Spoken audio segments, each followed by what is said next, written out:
The guy you see next to me is the most generous billionaire in the world, and I found him. Hi, my name is Sam, and this is my story. Sam has crazy hair. Sam is vegan. Sam sleeps 5 hours a night. Sam lives in the Bahamas with 10 roommates. In less than 5 years, Sam Bankman-Fried went from buying his first Bitcoin to becoming a crypto billionaire. Many, many times over, and he's just 30 years old. Sam will tell you he's always wanted to get rich, but not for the reasons you might expect. All that money, he plans to give most of it away to charity.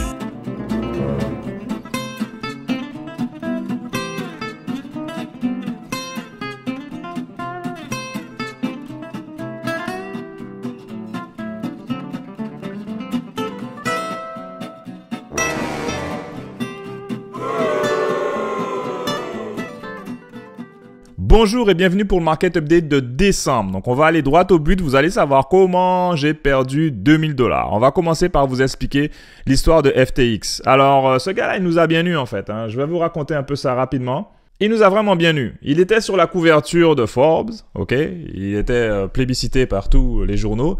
FTX, sa société, avait ses logos sur des stades. Ils avaient des publicités avec Tom Brady, Shaquille O'Neal, etc., etc., etc. À un moment où Sam Bankman-Fried, c'était le sauveur de la crypto. Donc, à chaque fois, en fait, qu'il y avait une entreprise en crypto qui commençait à cracher, ben, il arrivait avec ses milliards et il disait « Non, je vais te sauver ». Donc, en fait, il a distribué des milliards, en fait, dans l'année 2021 un peu partout.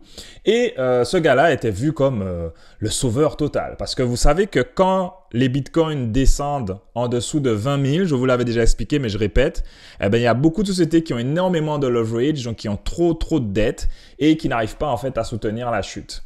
Donc, évidemment, ça ne s'est pas très bien passé parce qu'en fait, on s'est rendu compte que l'argent a disparu. Pourquoi l'argent a disparu? Ben, en fait, Sam Bankman-Fried, son empire de 20 milliards de crypto, était géré par un groupe de gamins dans les Bahamas qui sortaient ensemble, tous ensemble. Okay? C'est vraiment digne du série Netflix. C'est-à-dire que les 10 roommates qu'il avait dans son château, dans son palace de 121 millions, les 10, en fait, ils sortaient ensemble. Et comme il avait son ancienne copine, il s'est dit, bah, pourquoi ne pas donner une société à mon ancienne copine qui s'appelle Alameda Research. Et cette société-là, en fait, c'est elle, madame, qui gérait une société qui gérait des milliards de dollars. Et qu'est-ce qu'elle faisait avec ces milliards de dollars, à votre avis?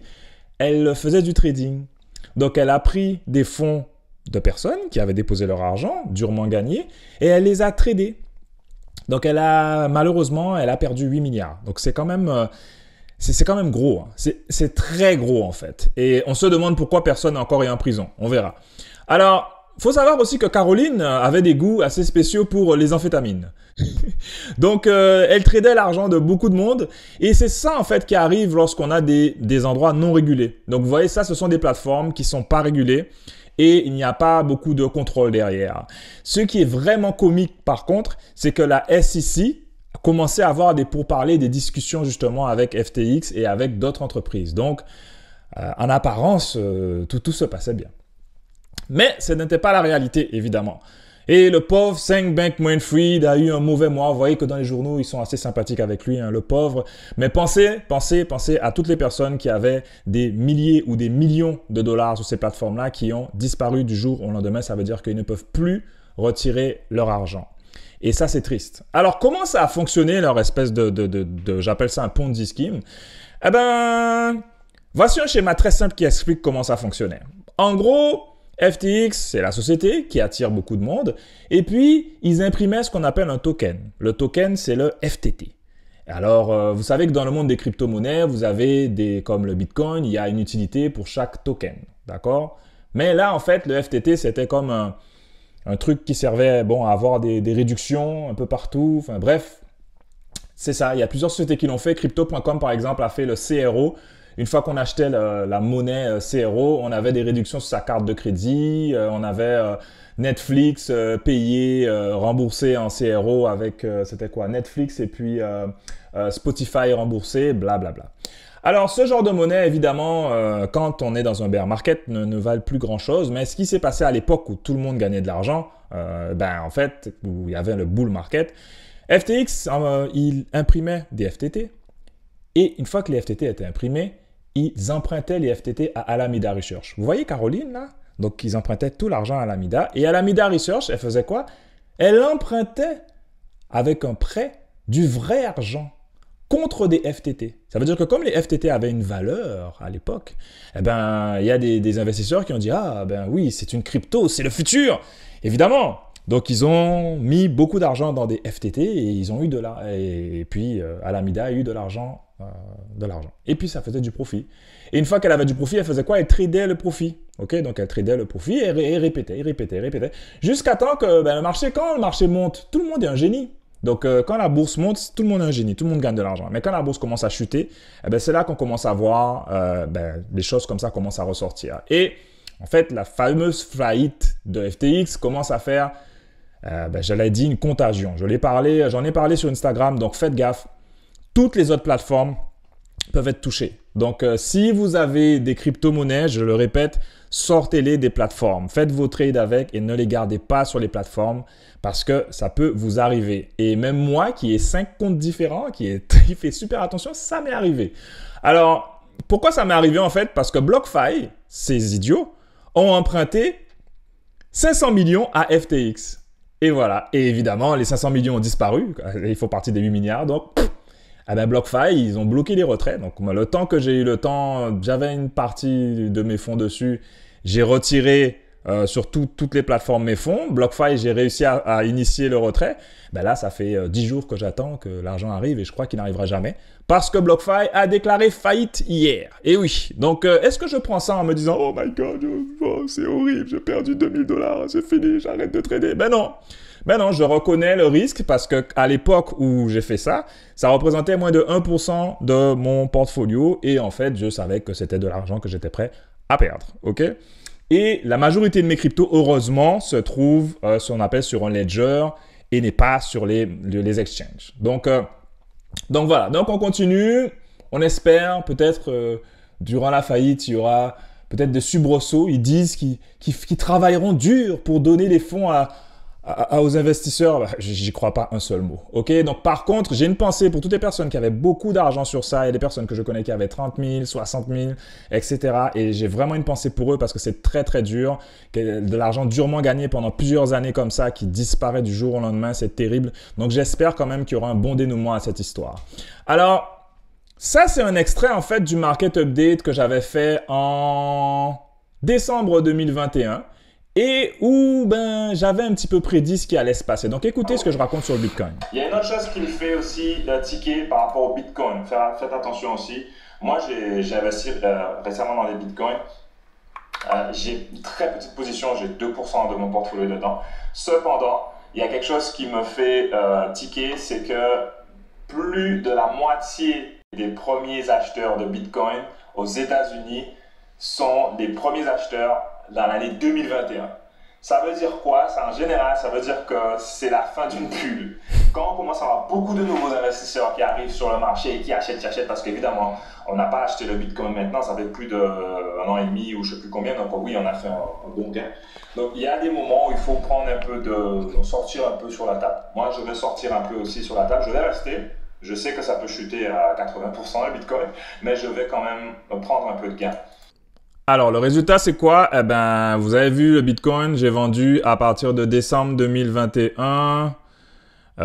C'est pas mal ici, en fait. Hein. J'étais dans les 50-60 000. Et puis, depuis, ça a chuté à 19 000. Donc, en gros, quand vous voyez des indicateurs et que vous voyez des choses en termes d'analyse technique, il faut pas avoir peur, de sortir des sous sur la table de temps en temps, évidemment. On est des investisseurs à long terme, mais quand on investit dans des choses ultra spéculatives comme ça, il ne faut pas garder l'argent dedans en espérant qu'un miracle va se produire. Alors, il y a un truc que j'ai du mal à comprendre, pourquoi SBF n'est pas vraiment inquiété.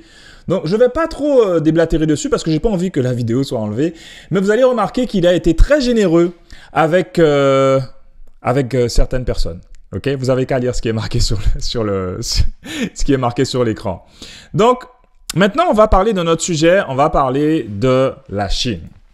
Alors, en ce moment, vous savez qu'il y a des manifestations en Chine et que les gens se sont soulevés par rapport aux politiques de Xi Jinping contre le zéro OK? Et en fait, du fait qu'ils se sont soulevés contre cette politique-là, ça fait qu'en fait, beaucoup de tout ce qu'on appelle, il y a beaucoup de retard en termes de supply chain et en fait, par exemple, Apple ne peut pas produire pratiquement plus de 6 millions d'iPhone. Donc ça, c'est quelque chose qui est inflationniste. Ça va faire monter des prix parce que il y a encore ce qu'on appelle des lockdowns là-bas. Et dans les manifestants, pour guise de protestation, ils affichent une feuille blanche pour pouvoir symboliser le fait qu'ils ne peuvent pas parler. Et il y a je trouve un grand courage par rapport aux manifestants parce qu'on sait que le régime communiste chinois est très très dur par rapport à ça. Mais c'est marrant de voir tous les journaux dire que c'est vraiment extraordinaire que le peuple se réveille, car je me rappelle qu'il y a environ plus d'un an, c'était complètement l'inverse. Bon, je ne vais pas rentrer dans ce débat-là, parce que si je commence à rentrer là, aïe, aïe, aïe, aïe, aïe, aïe. Alors, c'est quoi la réaction de la bourse par rapport à ce qui se passe en Chine? Eh bien, en ce moment, tout le monde est en train d'espérer qu'il va avoir la fin du zéro. Et du coup, ça fait que la bourse a commencé à remonter en Chine, en fait. Donc, la bourse est complètement à des réactions complètement inverses. Donc, en ce moment, vous voyez que ici, on a eu ce qu'on appelle un double bottom et les actions chinoises remontent.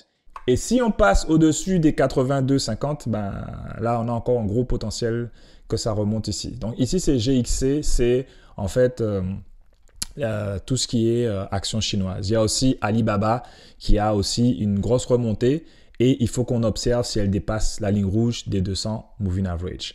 Alors, c'est quoi mes trades en ce moment? Mes trades, en fait, c'est très simple. C'est toujours des trades de grand-père. Je continue comme au début de l'année, je vous avais dit. Et en fait, pour l'instant, ça se passe très bien parce qu'au début de l'année, j'avais acheté du UNH. Bref, la remontée continue. Je continue sur UNH, donc ça c'est sûr, c'est tout ce qui est santé aux États-Unis. Je continue aussi sur McDonald's, j'ai pas encore commencé ma position, je suis arrivé trop tard, donc je vais attendre. General Mills, que ça se passe très très bien sur General Mills parce que j'ai acheté à ces alentours-là. Donc du coup, General Mills continue sa remontée, c'est tout ce qui est céréales, Kellogg's, etc. Et il y a un nouveau trade que je fais depuis quelques semaines où j'ai parlé à mes étudiants, c'est j'achète de l'or. Donc, vous voyez que ce qui est bizarre sur ce marché-là, la Fed a décidé de maintenir ses taux et de rester à 0,5. Et le marché a bien réagi. Donc, tout le monde s'est dit, youhou, ça y est, le gars de la Fed dit que les taux vont bloquer et qu'en fait, tout va être beau. Donc, du coup, la bourse remonte, rallye de Noël, etc. Par contre, moi, je vous mets en garde. Pourquoi je vous mets en garde? Parce que vous voyez tout ce que je vous ai montré tout à l'heure, l'or monte, ok? Les obligations montent. Ça veut dire qu'il y a des fonds d'investissement qui sont en train de se positionner par rapport au fait qu'on aura une récession en 2023. Donc, si vous voyez ces indicateurs-là, ces choses-là monter, c'est parce que les gens s'attendent à ce qu'il y ait une récession.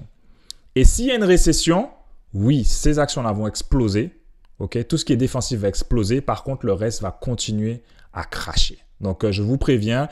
Il y a une chose aussi que j'ai dit qui est très importante. La dernière fois, j'ai dit que si la Fed bloquait les taux d'intérêt ou les baissait, que la bourse allait remonter. Par contre, j'ai oublié de préciser quelque chose de très important. La bourse va remonter, mais quand l'annonce est faite, en général, la bourse crache. Donc, ce n'est pas pour vous faire peur, mais en 2008, la bourse a craché de presque 50%. En 2000, la bourse a craché. Donc, c'est à l'annonce de la Fed que les taux vont redescendre, que la bourse va cracher. Donc, personnellement, je fais très attention. Je garde du cash de côté, je continue d'investir, mais je fais très attention. Et évidemment, tout ce que j'ai stipulé dans cette vidéo n'est pas un conseil d'investissement. Faites votre travail. Donc, dernière chose que je voulais rajouter, c'est qu'au niveau du cours, j'ai rajouté une partie justement pour savoir comment protéger ses cryptos. Donc, c'est pas quelque chose qui est difficile, mais c'est pas non plus trivial. Donc, c'est pas tout le monde qui sait comment on fait. Donc, j'ai fait un petit cours qui s'appelle les crypto-monnaies, comment protéger mon argent. Donc, pour ceux qui sont déjà inscrits sur le cours payant, ils peuvent en profiter. Pour les autres, si ça vous intéresse, vous pouvez toujours prendre un cours sur Investir Soi-même. Donc, c'était le Market Update de décembre. Donc, j'espère que ça vous a plu. Évidemment, on reste connecté. Road to 1 million.